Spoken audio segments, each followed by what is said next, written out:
देश के जवानों को मेरे राम राम। मेरे जवान आज आज स्टार्ट करेंगे आयतन।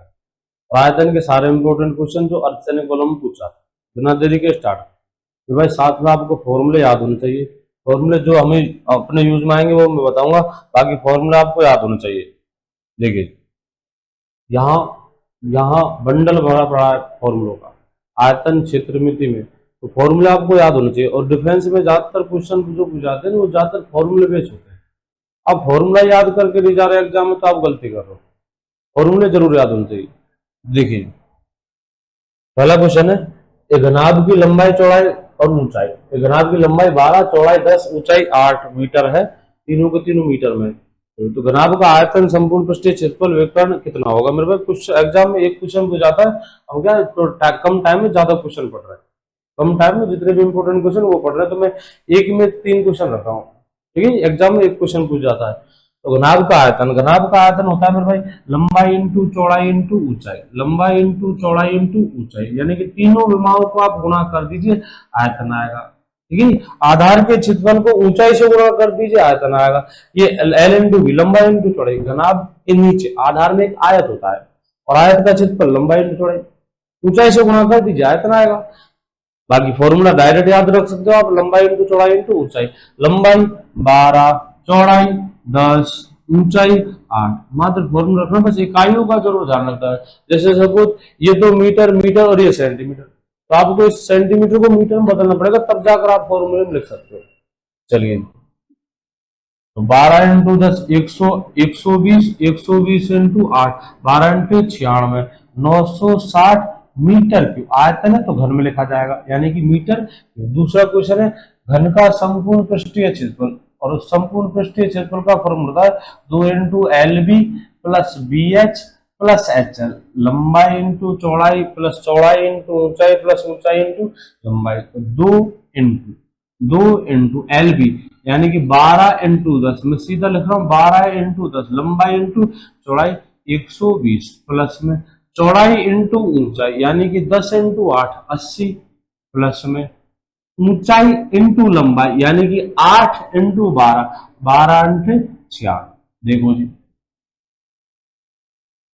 2 इंटू 120 और 80, 200, 200 और 96, 296, 296 बराबर 2 से गुणा करेंगे, 2 6 की 12, 2 नाम 18, 1 19, हासिल 1, 2 दूनी 4, 4 1 5, 592 मीटर स्क्वायर, 592 मीटर स्क्वायर। मेरे भाई विकर्ण, तो विकर्ण का फॉर्मूला होता है अंडर रूट एल स्क्वायर, यानी लंबाई स्क्वायर, प्लस बी स्क्वायर यानी चौड़ाई स्क्वायर, प्लस एच स्क्वायर यानी ऊंचाई स्क्वायर। आयत के विकर्ण का फॉर्मूला होता है लंबाई स्क्वायर अंडर रूट लंबाई स्क्वायर प्लस चौड़ाई स्क्वायर। ये तो होता है आयत का विकर्ण।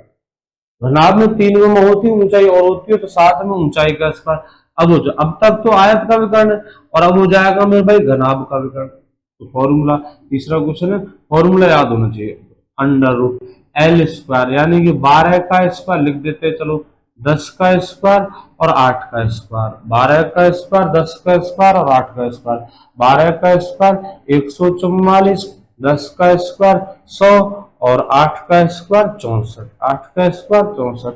ये बनेगा आपका 44, 44 और 64 210, और सॉरी 144 और 64, 144 और 64 208, 802, 208, 208 और 100 308, अंडर रूट में 308। अगर यहां तक ऑप्शन है, यहां तक ऑप्शन है तो मेरे भाई ये आंसर सही है। ठीक है, नहीं तो फिर इस 308 के गुणनखंड करेगा, और जिस गुणनखंड के वर्गमूल आते वो तो बाहर आएगा, भीतर रह जाएगा, जो जिसका वर्गमूल या वो आंसर मिलेगा। अगर ये आंसर मिलता है 308 तो बहुत अच्छी बात है। तो डिफेंस में गणनाएं भी करवाता है, तो गणना क्या करेंगे 308 का वर्गमूल लेंगे, पूरा पूरा आएगा नहीं, पूरा पूरा 308 का आएगा नहीं। ठीक है, 17 का 289 होता है, 18 का 324 होता है, 17 का 289, 18 का 324, ये बीच की संख्या है, यानी कि आंसर पूरा पूरा नहीं आएगा, दशमलव में आएगा। तो दशमलव में नहीं देगा आपको, आपको क्या कहेगा 308 में से उस संख्या को निकलवाएगा जिसका वर्गमूल आता है, बाकी जिसका नहीं आएगा वो भी करेंगे। और पता लगाएंगे हम गुणनखंड करके, गुणनखंड जवाब देंगे किसका वर्गमूल आता है किसका नहीं आता। 308 के करते हैं गुणनखंड, गुणनखंड में वर्गमूल लेते टाइम दो दो की संख्याओं के जोड़े बनाते हैं। याद कर बचपन को, वर्गमूल में गुणनखंड से वर्गमूल लेते टाइम दो दो के जोड़े बनाते हैं। चलो बनाएंगे। 1 5 4, फिर 2 का भाग देंगे, 2 2 संते 14, 7 फिर 7 का भाग देंगे 11, फिर 11 का भाग देंगे 1, 2 इंटू 2, इनके तो बनेंगे जोड़े, यानी 2 दूनी 4, इसको तो एक तरफ देंगे, इनके जोड़े नहीं बन रहे, 11 7 77, इनको एक साइड लिखेंगे, तो 4 इंटू 77, 4 इंटू 77, 4 का वर्गमूल आता है, 4 का वर्गमूल 2 आएगा, 4 का वर्गमूल तो हो जाएगा 2, और 77 को भीतर रखेंगे, ये आपका ऑप्शन मिल जाएगा। ठीक है, ये मिल जाता है, बहुत अच्छी बात। नहीं तो आगे हल करेंगे, इस 308 के गुणनखंड करेंगे, जिसका वर्गमूल आता है वो तो आएगी बाहर, जिसका वर्गमूल नहीं आता वो आएगी भीतर। चलिए, तो आंसर होगा 2√77। अगला क्वेश्चन देखिए, एक घन की भुजा 7 centimetre, same to same question, बस आपको फॉर्मूले याद होने चाहिए। घनाभ का आयतन, घन का आयतन, जितने फॉर्मूले जरूर याद होने चाहिए। घन की भुजा 7 सेंटीमीटर है, घन का आयतन, घन का संपूर्ण पृष्ठीय क्षेत्रफल और घन का विकर्ण। छोटे क्वेश्चन लिखने जरूर थे, कभी कभी क्या पूछ लेते, कभी कभी पूछ लेते। ठीक है, चलिए, तो घन का आयतन, पहला क्वेश्चन, घन का आयतन, आयतन का फॉर्मूला था भुजा की घात 3, भुजा की घात 3, भुजा कितने की आपकी 7 की, 7 की घात 3 यानी कि 343, 7 की घात 3 यानी कि 343 सेंटीमीटर में, तो सेंटीमीटर क्यूब हो जाएगा। चलिए, अगला क्वेश्चन है संपूर्ण पृष्ठीय क्षेत्रफल, और संपूर्ण पृष्ठीय क्षेत्रफल का फॉर्मूला होता है मेरे भाई, संपूर्ण पृष्ठीय क्षेत्रफल 6 इंटू भुजा स्क्वायर, यानी कि 6 इंटू ए की वैल्यू 7, 7 का वर्ग, 6 इंटू 7 का वर्ग, 7 7 49, 6 नाम 54, हासिल 5, 6 चौके 24, 24 24 और 5 29, 294 सेंटीमीटर स्क्वायर। आंसर आएगा 294 सेंटीमीटर स्क्वायर। अच्छा जी, तीसरा क्वेश्चन, तीसरा है मेरे भाई विकर्ण, तो विकर्ण का फॉर्मूला था भुजा √3, भुजा √3, भुजा √3, वो हो जाएगा मेरे भाई भुजा 7 की √3, तो नॉर्मल है। बस आपको फॉर्मूले याद होने चाहिए, फॉर्मूले याद होने चाहिए। चलिए जी, आगे बढ़ते हैं। अगला क्या कहता है, एक घन का आयतन 216 सेंटीमीटर क्यूब है, तो घन की भुजा संपूर्ण पृष्ठीय क्षेत्रफल कितना कितना होगा। पहले तो आपको घन की भुजा निकालने, फिर निकालना संपूर्ण पृष्ठीय क्षेत्रफल। आयतन दे रखा है, आयतन से पहले तो निकालेंगे भुजा, आयतन से भुजा कैसे निकलेगी, आयतन का फॉर्मूला है उसको, आयतन का फॉर्मूला है भुजा की घात 3, आयतन का फॉर्मूला है भुजा की घात 3, और वो आयतन दे रखा है आपको 216। अच्छा जी, घात 3 है, कमजोर ध्यान देना, घात 3 है, घात 3 यानी घन, और घन हटाना, आपको घन हटाना है तो घनमूल करेंगे, घनमूल हटाना होता, ये घनमूल का निशान में भाई, घनमूल हटाना होता तो घन कर दे, वर्गमूल हटाना है तो वर्ग कर दे, और वर्ग हटाना है तो वर्गमूल कर दे। ठीक है, आपको घन दे रखा है 216, मुझे भुजा की वैल्यू चाहिए, मतलब एक का मान चाहिए, तो घनमूल करेंगे, और मेरे पास ये बराबर का निशान है, दोनों तरफ होगा घनमूल। घनमूल करने पर, घनमूल करने पर, घनमूल करने पर, क्यों करें घनमूल, घनमूल करेगा मेरे भाई तब जाकर ये घात 3 हटेगी, तब जाकर एक ही वैल्यू आएगी। चलो, घनमूल दोनों तरफ होगा, मतलब बराबर की इक्वेशन है, तो दोनों तरफ जो भी क्रिया का आप करते हो, गुणा भाग जोड़ बाकी, घात 3 घात 4, जो भी आप करते हो वो RHS और LHS दोनों होगी, यानी दोनों तरफ होगी। इधर घनमूल चल करके देखते हैं, ये तो घनमूल का निशान है, और ये आपकी संख्या है, ये तो घनमूल का निशान, ये घनमूल कर रहे हैं, ये तो घनमूल है, और आपकी संख्या थी a की घात 3। चलिए, बराबर में 216, 216 और उसका घनमूल, और उसका घनमूल। चलिए जी, तो घन से तो घनमूल कैंसिल हो जाएगा, ये हाँ कैंसिल हो जाते, घातांक में समझना, घन से घनमूल कैंसिल हो जाएगा, और आपका बचता है a, आपका बचेगा मेरे भाई a बराबर, इधर 216 का घनमूल 6, अगर नहीं आते गुणनखंड करना 216 के, 216 गुणनखंड करते हुए चलना, 3 3 के जोड़े लेना, हर जोड़े में से एक संख्या निकालना, गुणा करना। ठीक है, गुणनखंड बता रखा है, 216 के गुणनखंड करना, 2 2 के 3 3 के जोड़े बनाना, आप घनमूल ले लो, वर्गमूल में 2 2 के जोड़े, घनमूल में 3 3 के जोड़े, 3 3 के जोड़े बनेंगे, 216 घनमूल कितना आएगा, 6। ये तो पहले क्वेश्चन का आंसर है, भुजा आ गई। दूसरा क्वेश्चन, अब आप भुजा से संपूर्ण पृष्ठीय क्षेत्रफल भी निकाल सकते हो। भुजा है तो संपूर्ण पृष्ठीय क्षेत्रफल 6 इंटू भुजा स्क्वायर, 6 इंटू भुजा की वैल्यू 6 आएगी, 6 इंटू 6 का स्क्वायर, 6 इंटू 36, और ये आएगा आपका 216। ठीक है मेरे भाई। एक और नई बात सीखिए, यदि घन की भुजा 6 है, यदि घन की भुजा 6 है तो घन का संपूर्ण पृष्ठीय क्षेत्रफल और घन का आयतन, इनकी वैल्यू बराबर होती है। और ये क्वेश्चन कई बार ऐसे पूछा जाता है, एक घन का संपूर्ण पृष्ठीय क्षेत्रफल और आयतन बराबर है, ऐसे पूछ जाता है कई बार, एक घन का संपूर्ण पृष्ठीय क्षेत्रफल और आयतन बराबर है तो भुजा कितने इकाई होगी। कई बार ऐसे पूछता है, एक घन का संपूर्ण पृष्ठीय क्षेत्रफल और आयतन बराबर है तो भुजा कितने इकाई होगी। ये तो अपने क्वेश्चनों का आंसर है, मैं अलग से क्वेश्चन बोल रहा हूँ। वो कह रहा है एक घन का संपूर्ण पृष्ठीय क्षेत्रफल, ये तो होता है संपूर्ण पृष्ठीय क्षेत्रफल, और घन का आयतन ये होता है घन का आयतन, ये आपस में बराबर है। आपको निकालनी भुजा की वैल्यू, मतलब ए का मान, तो घात 2 से ये घात 2 कटेंगे, आपका बचेगा ए। समझने के लिए ऐसे लिखिए, ये तो लिखा हुआ है ए स्क्वायर, ए को 2 बार गुणा किया, और ये लिखा हुआ है ए की घात 3, ये लिखा हुआ है ए की घात 3। हर बात समझाऊंगा, मैं जानता हूं कमजोरी क्या है। कई स्टूडेंट ये नहीं समझेंगे ये ए स्क्वायर से घात 3 कैसे कर रहे, समझ, बड़े बेसिक से समझाऊंगा। ए स्क्वायर यानी ए इंटू ए की क्यू यानी ए इंटू ए की घात 3, ए को 3 बार गुणा, ए की घात 2, ए को 2 बार गुणा। अब काट ले, अब काटेंगे, ए से ए खत्म, ए से ए खत्म, इधर बचेगा आपका 6, ए ये तो बचता है 6, और यहां क्या बचेगा ए। भुजा की वैल्यू कितनी आई मेरे भाई, भुजा की वैल्यू आई तेरे पास 6। चलिए जी, अगला इंपॉर्टेंट है, एक गोले की त्रिज्या 14 सेंटीमीटर है तो गोले का आयतन, गोले का संपूर्ण पृष्ठीय क्षेत्रफल कितना होगा।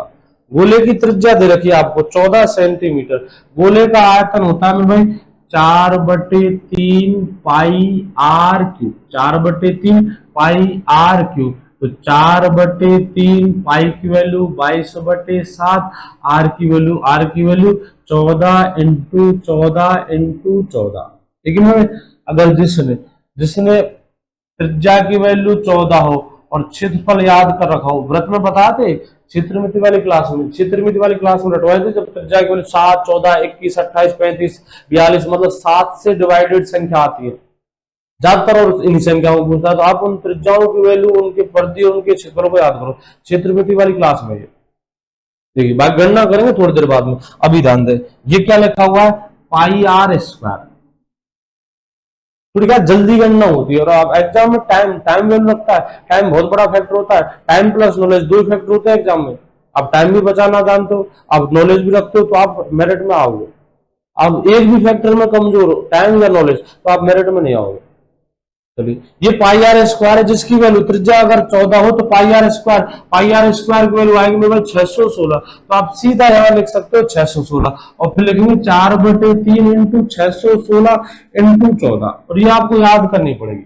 बार बार ऐसे काटा पीट करके बार बार गुणा नहीं करेंगे, सीधा त्रिज्या की वैल्यू 14 है तो पाई आर स्क्वायर का मान 616। चलिए जी, 3 से काटते हैं, 3 से 7 और 6 13 नहीं कटेंगे, आंसर क्वांटम में आएगा। त्रिज्या कितनी है 14, चलो देखिए 616 इंटू 4, 616 इंटू 4, तो आप लेंगे 4 6 की 24, 4 एकम 4, 4 और 2 6, 4 6 की 24, 4 6 की 24, 2464 इंटू 14, 2464 इंटू 14, 14 चौके 56, 14 चौके 56, हासिल लग गए 5, 14 6 की 84, 84, 84 और 5 89, 14 चौके 56, 56, 56 और 8 64, हासिल लगी आपकी 6, 14 दूना 28, 28 और 6 34, तो ये आएगा आपका 34,496, सॉरी 34,496, 496 बटे में 3। ठीक है, क्वांटम में आएगा 3 एकम 3, 3 एकम 3, 3 चौके 12, 3 नाम 27, 3 नाम 27 और 3 अंटे 24.6, ये 11,498.6। ठीक है, आप नहीं चाहते, आप याद नहीं रखी, तो यहाँ ये कैलकुलेशन आप करनी पड़ेगी, जो हमने लिखी थी सीधी 616 वो आपको अब करनी पड़ेगी। चलिए लिखते हैं, देखो करके देखते हैं। 4/3 पाई की वैल्यू 22/7 इंटू आर की वैल्यू 14 इंटू 14 दो से काटेंगे, 7 से 7 दूनी 14, 22 इंटू 14 44, 44 इंटू 14, 14 चौके 56, हासिल आपके 5, 14 चौके 56, 56 और 5 61, 616। और वो हमने डायरेक्ट लिखी थी 616। आपको याद होनी चाहिए जब त्रिज्या 14 तो ये पाई आर स्क्वायर इसका मान आएगा 616। तो आप ये वाली कैलकुलेशन बताओगे, फिर आप सीधा लिखोगे 4/3 इंटू 616 इंटू 14। अब इनकी कैलकुलेशन करेंगे, जो वहां कर रखे और मान निकालें। चलिए जी, दूसरा क्वेश्चन क्या है? दूसरा क्वेश्चन है संपूर्ण पृष्ठीय क्षेत्रफल, और संपूर्ण पृष्ठीय क्षेत्रफल का formula 4 pi are square, 4 pi are square. अभी बताया था जब त्रिज्या 14 हो तो पाई आर स्क्वायर का मान, जब त्रिज्या 14 हो तो पाई आर स्क्वायर का मान 616, 616 इंटू 4, 616 इंटू 4 2464 मीटर नहीं सेंटीमीटर स्क्वायर। ये तो फॉर्मूला था गोले के संपूर्ण पृष्ठीय क्षेत्रफल का, और 4/3 पाई आर क्यूब ये फॉर्मूला था गोले के आयतन का। आगे देखिए,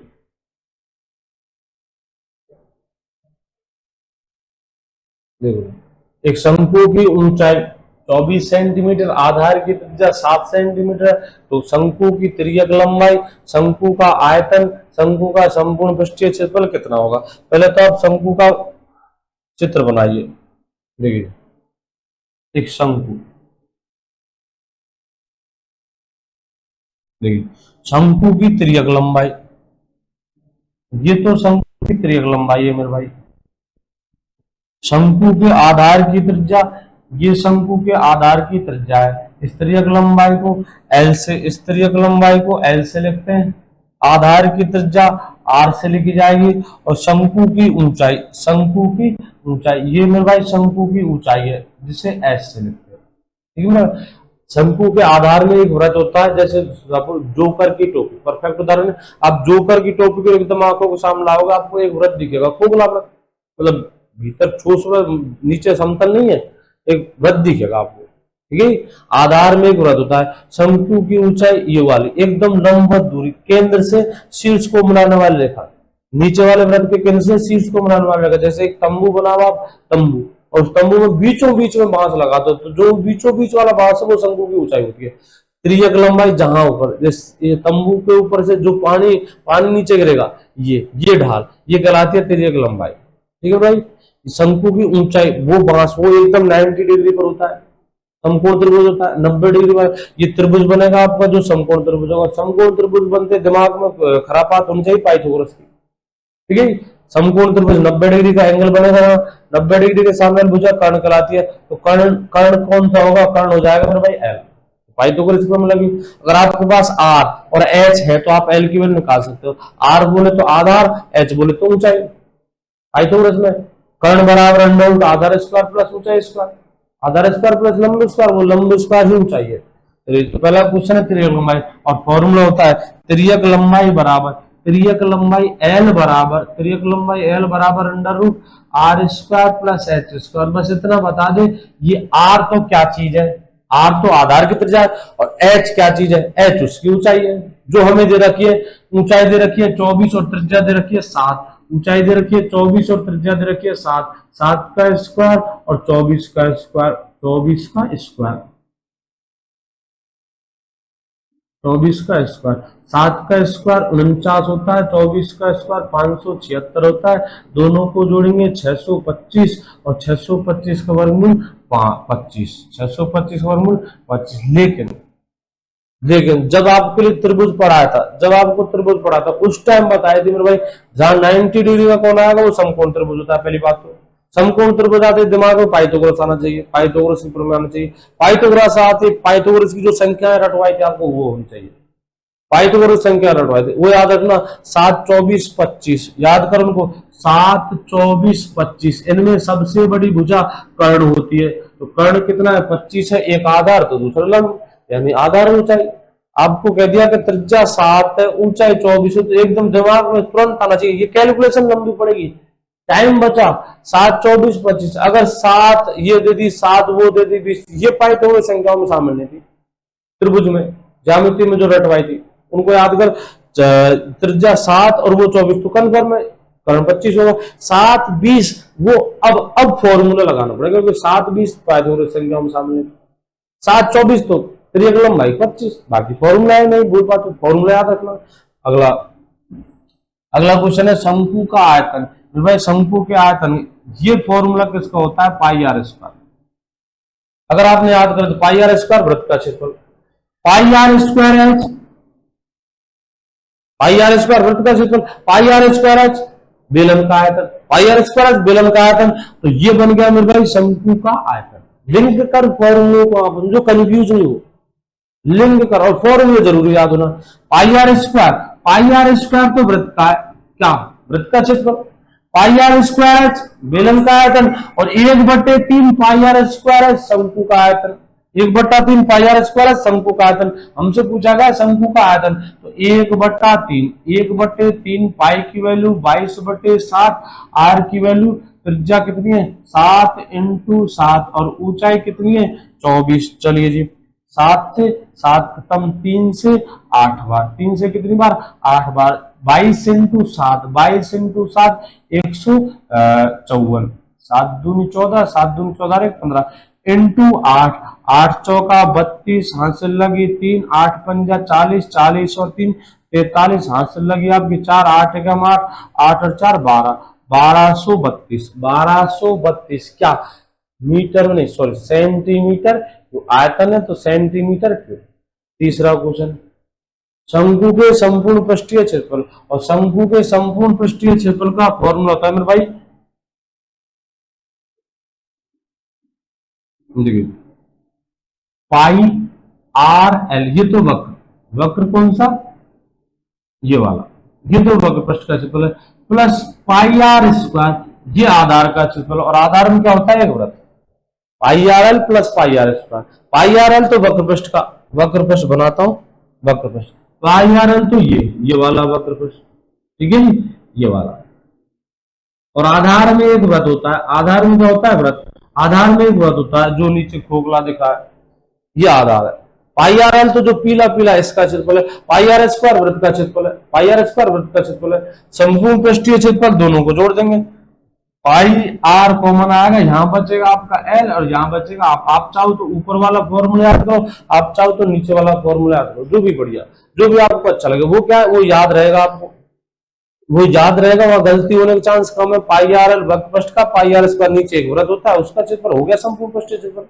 चलो जी कैलकुलेशन करेंगे, पाई की वैल्यू 22/7, 22/7, त्रिज्या कितनी दे रखी है, त्रिज्या है 7 की, 7 × त्रिज्यक लंबाई अभी निकाली थी 25 और त्रिज्या कितने की है 7 की, 7 से 7 खत्म, तो आंसर आएगा आपका 22 × 32, 22 × 32, 22 दूनी 44, हासिल आपके 4, 22 दिया 66, 66 और 4 70, 704 सेंटीमीटर स्क्वायर क्षेत्रफल है, स्क्वायर में चलेगा।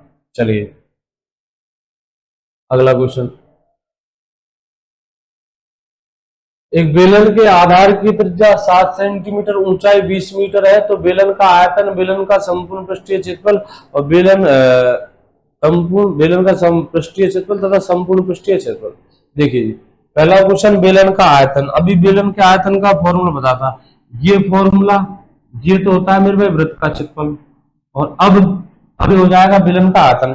यदि आधार के क्षेत्रफल को, बेलन के आधार में एक वृत्त होता है, बेलन के आधार में एक वृत्त होता है, ऊपर एक और वृत्त होता है, यदि आधार के क्षेत्रफल को, ये वृत्त है ये क्या है एक वृत्त, यदि आधार के क्षेत्रफल को ऊंचाई से गुणा कर दे तो आयतन आता है, ये तो आधार का क्षेत्रफल और ऊंचाई, कई बार क्या है ऐसे कहेगा एक बेलन के आधार का क्षेत्रफल इतना ना ऊंचाई, तो जैसे मैं कहता हूँ एक बेलन के आधार का क्षेत्रफल, एक बेलन के आधार का क्षेत्रफल 40 मीटर स्क्वायर तथा ऊंचाई 5 मीटर हो तो बेलन का आयतन, तो ये तो आधार का क्षेत्रफल है, ऊंचाई है।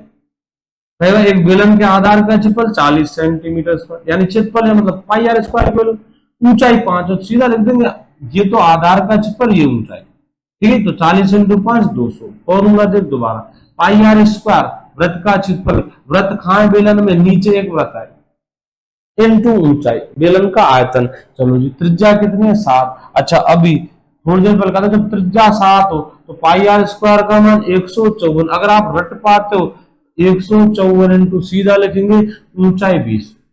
पाई आर स्क्वायर का मान जब त्रिज्या 7 हो, क्षेत्रमिति वाली क्लास में रटवा रखिए, त्रिज्या 7 हो तो पाई आर स्क्वायर की वैल्यू 154। क्यों क्यों लगाए हम, टाइम क्यों बर्बाद करें। ज्यादातर संख्या 7, 14, 21, 28, 35 इनको देता है ज्यादातर।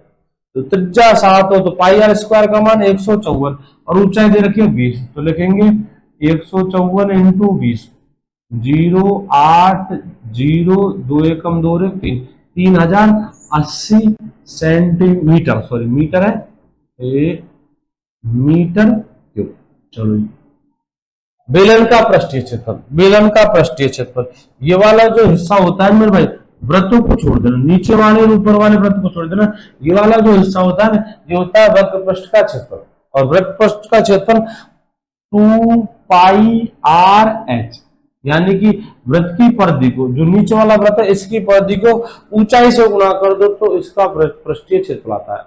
पृष्ठीय क्षेत्रफल 2 पाई आर एच। अगर किसी ने याद कर रखा है कि जब त्रिज्या 7 हो तो 2 पाई आर यानी वृत्त की परिधि का मान 44 होता है। जब त्रिज्या 7 हो तो वृत्त की परिधि का मान 44 होता है, ऊंचाई से गुणा कर देंगे तो आप डायरेक्ट लिख सकते हो 44 इंटू 7, आंसर आएगा 44 है क्या 2 पाई आर की वैल्यू। 2 पाई आर क्या है, वृत्त की परिधि, और ये हमने याद रखा जब त्रिज्या 7 हो तो वृत्त की परिधि 44 होती है। बाकी कैलकुलेशन कर रहा हूं, पहले कर लिया था हमने शॉर्ट में, अब देख कैलकुलेशन करेंगे।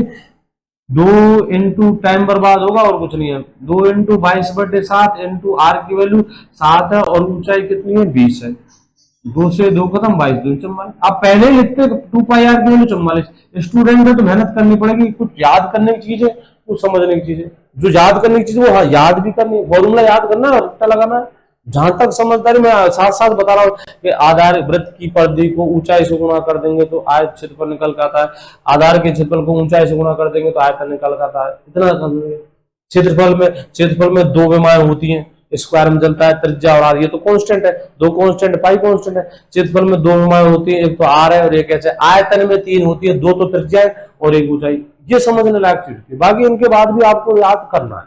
चलिए 44 इंटू ऊंचाई 20 है, ऊंचाई कितनी है 20, 44 इंटू 20 तो 880 सेंटीमीटर, मीटर में 880 मीटर स्क्वायर। बेलन के संपूर्ण पृष्ठ का क्षेत्रफल, बेलन के संपूर्ण पृष्ठ का क्षेत्रफल 2 पाई आर, ये तो हो जाएगा 2 पाई आर, ये तो हो जाएगा वक्र पृष्ठ का, प्लस 2 वृत्त और आपके, एक तो ऊपर जो वृत्त बना हुआ है ये, एक नीचे जो वृत्त बना हुआ है ये, ठीक है, ऊपर वाला वृत्त और नीचे वाला वृत्त, ये तो 2 पाई आर है, तो ये तो वक्र पृष्ठ का हो गया। 2 वृत्तों के क्षेत्रफल और ऐड कर दो इसमें, एक वृत्त का क्षेत्रफल पाई आर स्क्वायर, एक वृत्त का क्षेत्रफल पाई आर स्क्वायर, 2 का 2 पाई आर स्क्वायर। कॉमन लेना चाहते हो ले सकते हो, 2 पाई आर कॉमन ले देंगे, यहाँ होगा एच, यहाँ बचेगा आर, ठीक है।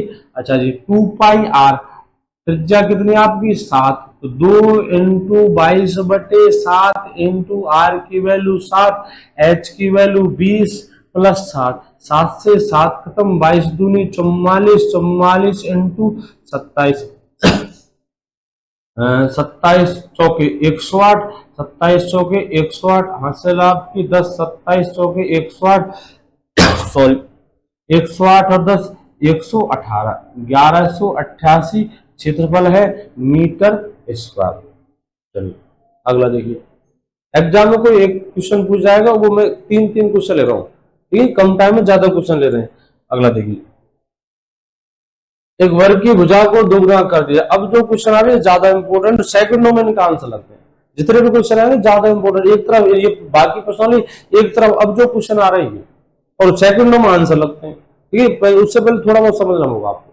देखो जी, ये 1D 2D 3D चल रहा था, मैं थोड़ी देर पहले इनका मतलब समझना मेरे भाई। क्षेत्रफल जो होता है ना, क्षेत्रफल ये तो 2D की आकृति है, मतलब 2 डायमेंशन, और जो आयतन होता है ना, आयतन ये 3D में होते हैं।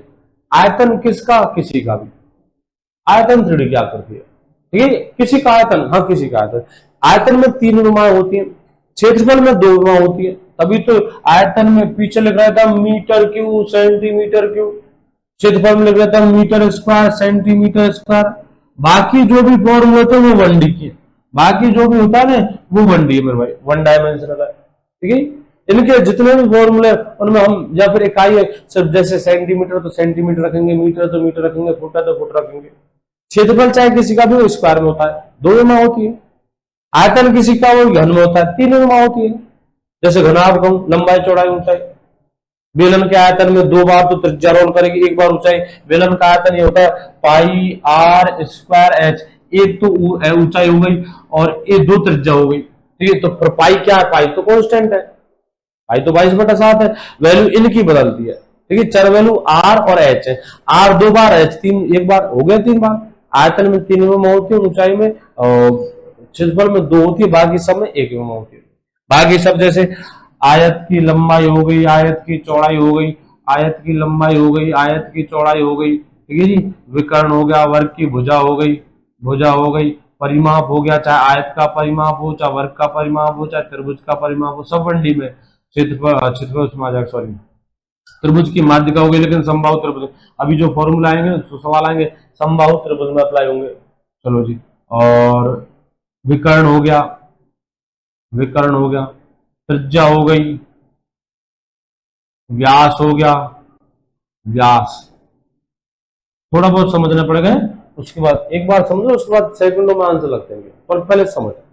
व्यास हो गया और परिधि हो गई, मतलब क्षेत्रफल नहीं होना चाहिए, आयतन नहीं होना चाहिए। क्षेत्रफल 2D की आकृति है, आयतन 3D है। ठीक है, 2 विमाएं होती है क्षेत्रफल में, आयतन में 3 विमाएं होती है, बाकी सब 1D है।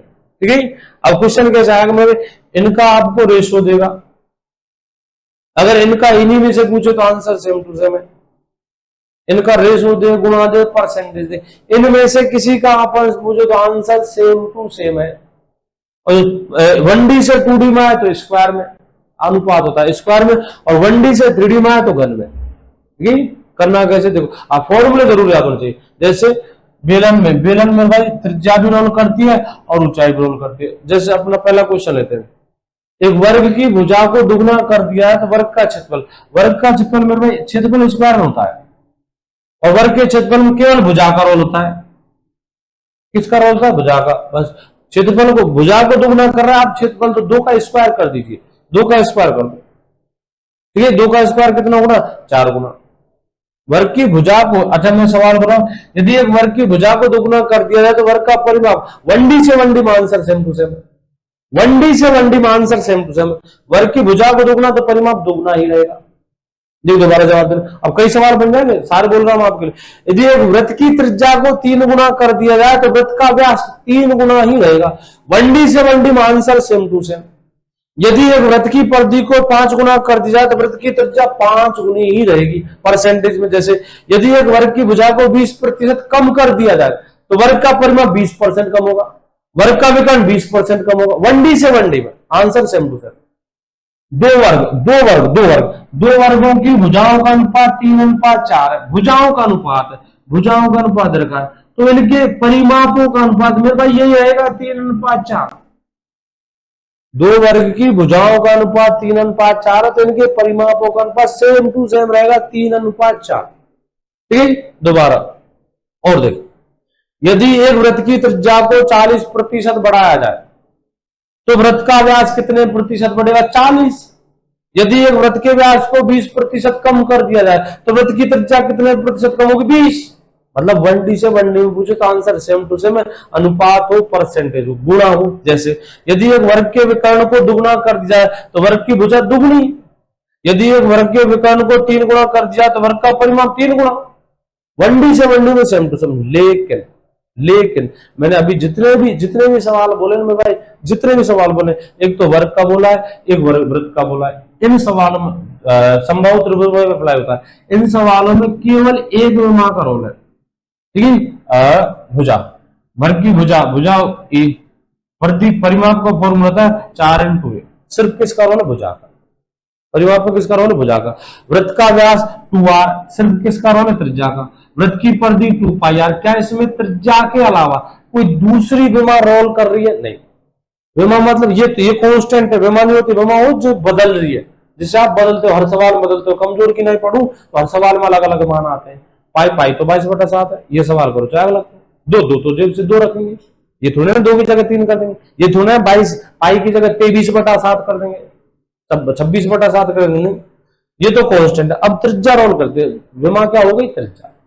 तो इन जितने भी सवाल बोले मैं आपके सामने, उन सब में सिर्फ एक ही विमा का रोल है।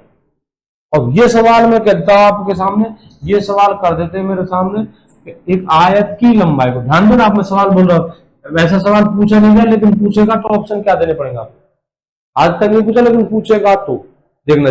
यदि एक आयत की लंबाई को 10% बढ़ा दिया जाए, थोड़ी देर पहले मैं क्या आपके सामने करा था, 1D से 1D में पूछो तो आंसर सेम टू सेम, लेकिन कंडीशन अलग से।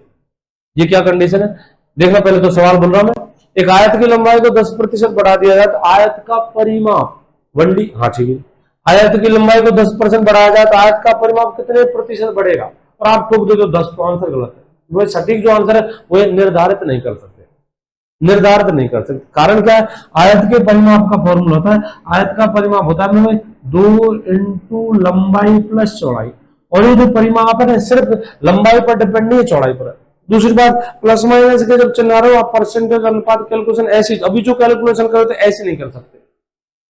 अगर परिमाप में वृद्धि चाहिए तो आप चौड़ाई में, आपको चौड़ाई में भी देनी पड़ेगी, लंबाई में भी देनी पड़ेगी, जब कैलकुलेशन कर सकते हैं। हमने सिर्फ अकेले में देकर नहीं, अब नहीं, ठीक है भाई। समबाहु त्रिभुज का क्षेत्रफल √3/4 भुजा स्क्वायर, समबाहु त्रिभुज का परिमाप 3 इंटू भुजा, परिमाप तो चाहे जिसका भी चारों ओर की कुल दूरी को जोड़ दिया था, अब त्रिभुज में तीनों भुजाएं बराबर होती है, 3 इंटू भुजा। चलो जी, अगर मैं 1D से 2D पर आऊं, 1D से 2D पर आऊं तो स्क्वायर करेंगे, लेकिन उनका ही जन्म में फॉर्मूले बता रहा हूं। जैसे ध्यान देना, यदि एक वर्ग की भुजा को 10% दुगना कर दिया जाए, वर्ग की भुजा को दुगना कर दिया तो वर्ग का क्षेत्रफल 4 गुना यानी 2 का स्क्वायर। यदि एक वृत्त की त्रिज्या को 4 गुना कर दिया है तो वृत्त का क्षेत्रफल 4 का स्क्वायर कितने गुना, 16 गुना। यदि एक समबाहु त्रिभुज की भुजा को, समबाहु त्रिभुज की भुजा को 3 गुना कर दिया है तो समबाहु त्रिभुज का आयतन, सॉरी क्षेत्रफल, गलत बोल गया मैं, समबाहु त्रिभुज का क्षेत्रफल 3 का स्क्वायर 9।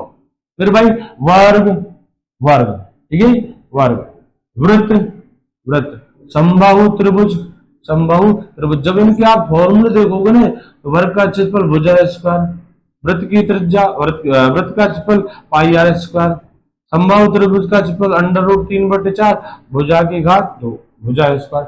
इसमें किसका रोल है, केवल भुजा का। क्या दूसरी चीज है, दूसरी विमाएं नहीं है, केवल भुजा है, वो 2 बार काम में आ रही है, केवल त्रिज्या वही 2 बार काम में आ रही है, त्रिज्या क्षेत्रफल में 2 बार आएंगे, केवल भुजा वही 2 बार काम आ रही है, ठीक है। तो क्षेत्रफल में स्क्वायर कर देंगे और आयतन में घन कर देंगे। अब देखिए सवाल क्या है, देखिए मेरे भाई सवाल कह रहा है, यदि एक वर्ग की भुजा को दोगुना कर दिया तो वर्ग का क्षेत्रफल व परिमाप, क्षेत्रफल तो क्षेत्रफल तो मेरे भाई स्क्वायर में चलेगा, तो 2 का स्क्वायर 4 हो जाएगा, और परिमाप, परिमाप तो 1D क्या करती है, तो परिमाप 2 गुना ही रहेगा, और क्षेत्रफल कितना हो जाएगा, क्षेत्रफल हो जाएगा मेरे भाई 4 गुना। अगला क्वेश्चन देखिए, दो वृत्तों की त्रिज्याओं का अनुपात 2:3 है, तो इनके क्षेत्रफलों का और परिधियों का दोनों क्वेश्चन पूछे। दो वृत्तों की त्रिज्याओं का अनुपात, आपको त्रिज्याओं का अनुपात दे रखा है, त्रिज्याओं का अनुपात दे रखा है 2:3। पहले तो मैं निकाल रहा हूं परिधि का, बता परिधि 1D की है या 2D की है, तो परिधि तो मेरे भाई 1D में आती है, 1D से 1D answer same to same, answer क्या रहेगा, सेम टू सेम, ठीक है। अच्छा जी, अब निकाल रहे हैं क्षेत्रफल, क्षेत्रफल 2D की या 1D की, 2D की, तो स्क्वायर करेंगे या घन, स्क्वायर, 2 का स्क्वायर अनुपात 3 का स्क्वायर, 2 का स्क्वायर 4 और 3 का स्क्वायर 9। परिधि तो 2:3 में ही रहेगी, तो परिधि का आंसर तो 2:3 रहेगा, और क्षेत्रफल, क्षेत्रफल मेरे भाई स्क्वायर करेंगे तो क्षेत्रफल का अनुपात 4:9 हो जाएगा। अगला देखिए,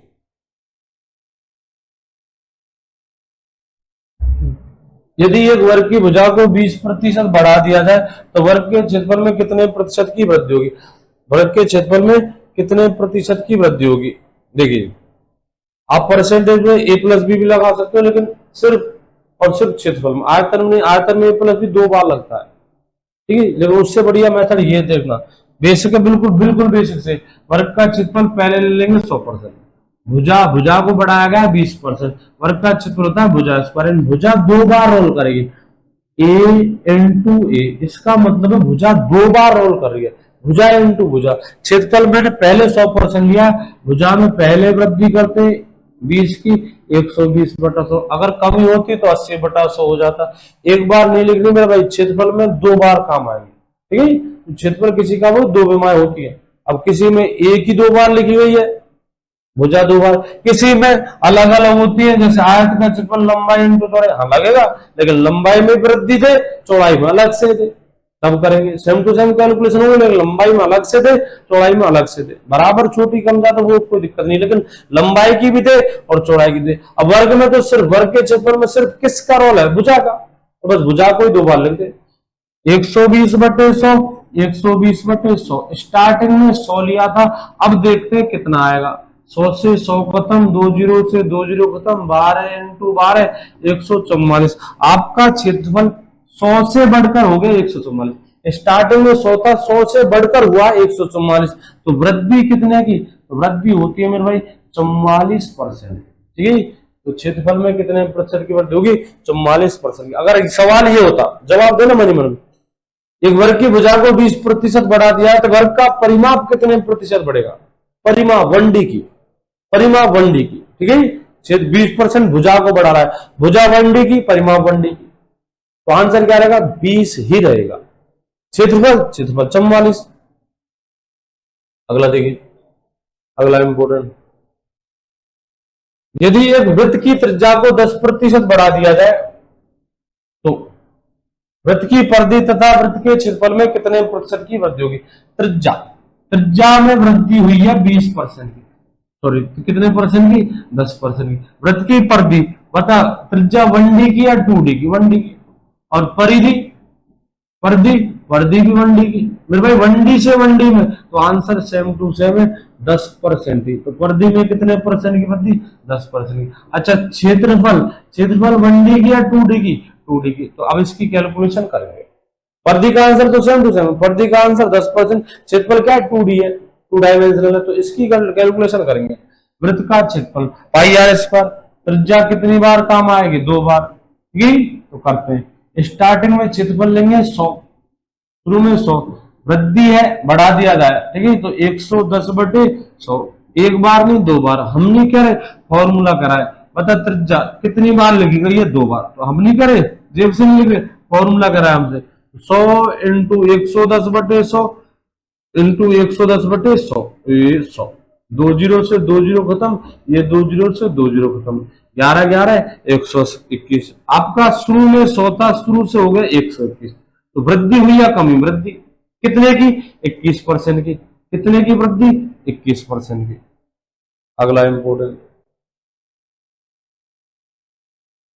दो गोलों के व्यासों का अनुपात, दो गोलों के व्यासों का अनुपात 8:3 है, तो इनके संपूर्ण पृष्ठीय क्षेत्रफल और आयतनों का अनुपात ज्ञात करो। पहले तो फॉर्मूला होना चाहिए दिमाग में, गोले, गोले के संपूर्ण पृष्ठीय क्षेत्रफल का फॉर्मूला है 4πr², ये कांस्टेंट, ये कांस्टेंट, रोल किसका, त्रिज्या का, और त्रिज्या क्षेत्रफल में कितनी बार आएगी, 2 बार, सेम टू सेम कैलकुलेशन थोड़ी देर पहले की थी, बस इतना देख क्षेत्रफल निकालना है। फॉर्मूला, फॉर्मूला दिमाग में होना चाहिए, 4πr², त्रिज्या कितनी बार आ रही है, 2 बार, ये तो फॉर्मूला होता है क्षेत्रफल का।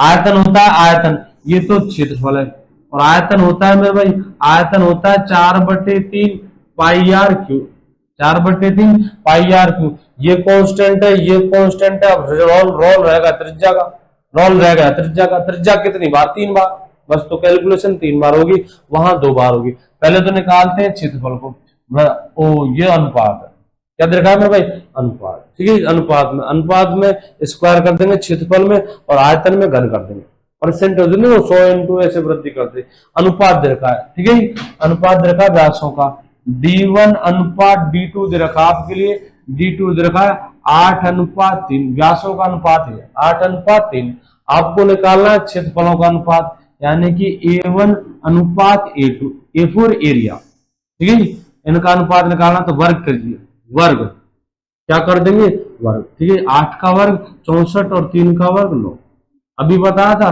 क्षेत्रफल में क्या करते हैं, वर्ग, 8 का वर्ग इधर कर दे, इधर 3 का वर्ग 9, आपको चाहिए आयतन, आयतन V1 अनुपात V2, और आयतन में करते हैं घन, आयतन में करेंगे घन, 8 का घन 512, 3 का घन 27, क्षेत्रफल वर्ग कर दे और आयतन घन कर दे, आंसर हो गया। ठीक है। लेकिन फॉर्मूले कर करेंगे, ये सारी ऐसे हो जाती है। आप चकमा खाते यदि ये क्वेश्चन बेलन पर होते, क्योंकि बेलन में यहाँ किसका रोल है, त्रिज्या का, यहाँ किसका रोल है, त्रिज्या का, और बेलन का फॉर्मूला देखना पाई आर स्क्वायर एच। यहाँ ऐसी तैसी होगी, यहाँ क्या होगा, त्रिज्या 2 बार और ऊंचाई 3 एक बार, त्रिज्या 2 बार ऊंचाई 3 बार, टोटल हो गया 3 बार, त्रिज्या 2 बार ऊंचाई 1 बार, हो तो गया 3 बार। लेकिन त्रिज्या में अलग से होगी, ऊंचाई में अलग से होगी। ठीक है, वैल्यू अलग अलग होंगी, कैलकुलेशन तो एक साथ होगी, वैल्यू में अलग अलग होंगी, एक जैसी होंगी तो क्यों गलत होंगे। चलो जी अगला क्वेश्चन है, सॉरी देखिए, दो गोलों के आयतनों का अनुपात 125:27 है। गोलों के आयतनों का अनुपात है 125:27, तो इनकी त्रिज्याओं का अनुपात ज्ञात करो। ये गोले हो घन हो इनसे कोई फर्क नहीं पड़ता।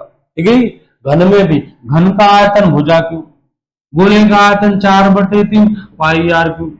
यहाँ रोल किसका, भुजा का, कितनी बार, 3 बार। यहाँ रोल किसका, ये तो कांस्टेंट है, रोल किसका, त्रिज्या का, कितनी बार, 3 बार। एक क्वेश्चन दूंगा मैं, वो दूंगा बेलन का, उसमें मजा आएगा, वो देखना। अभी तो इनको करते हैं। गोले के आयतनों का अनुपात दे रखा है V1 अनुपात V2 दे रखा है मेरे भाई 125:27, 125:27। ये आयतनों का अनुपात है, यानी कि घन होकर आए, मतलब भुजाओं का घन किया तब आयतन आया, भुजाओं का घन किया तब आयतन आया। तो उल्टी भुजा घनमूल, भुजाओं का घन करने पर आयतनों का अनुपात, तो आयतनों का घनमूल करने पर भुजाओं का अनुपात, घनमूल भुजाओं का अनुपात, त्रिज्याओं का अनुपात, मतलब गोला है, गोला है, क्या है, गोला, तो त्रिज्या होगी R1 अनुपात R2, तो त्रिज्याओं का अनुपात घनमूल करने पर 125 का घनमूल 5 और 27 का घनमूल 3, तो आंसर हो जाएगा 5:3। चलिए एक क्वेश्चन लिख रहा हूं, देखना क्वेश्चन है मेरे भाई, देखो जी,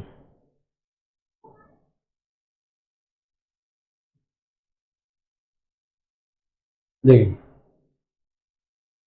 क्वेश्चन क्या है, यदि ये यदि ये बेलन की त्रिज्या को, बेलन की त्रिज्या को दुगना, हाँ जी, तथा ऊंचाई को, बेलन की ऊंचाई को 3 गुना कर दिया जाए, तो बेलन का आयतन, तो बेलन का आयतन कितने गुना होगा, बेलन का, बेलन है मेरे भाई, क्या है, बेलन। ठीक है, यदि बेलन की त्रिज्या को दुगना और बेलन की ऊंचाई को 3 गुना कर दिया है, तो बेलन का आयतन कितने गुना होगा। ठीक है, तो मेरे भाई जो बेलन का आयतन होता है ना, वो 2 विमाओं पर डिपेंड होता है, पाई आर स्क्वायर एच, एक तो त्रिज्या पर और एक ऊंचाई पर। एक बार समझ जाएगा जब तो आंसर वो 2-3 सेकंड ज्यादा लेगा, बाकी मतलब ज्यादा टाइम लेगा, उतने टाइम में आंसर आएगा।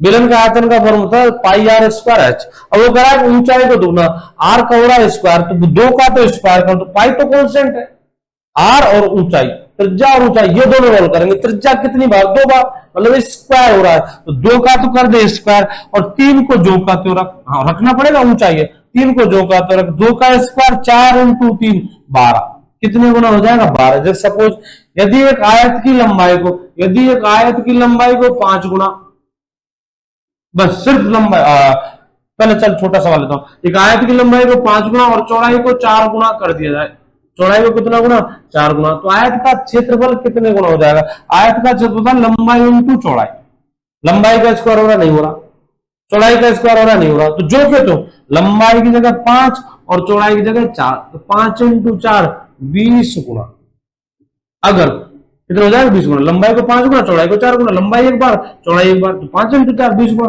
अगर आपसे सिर्फ इतना कहता, देखना रे, यदि एक आयत की लंबाई को 5 गुना कर दिया है, तो आयत का क्षेत्रफल, 5 का स्क्वायर मत कर देना, ठीक है। आयत के क्षेत्रफल का फॉर्मूला होता है लंबाई इंटू चौड़ाई, चौड़ाई में कुछ वृद्धि नहीं दी, सिर्फ किस में दी है, लंबाई में।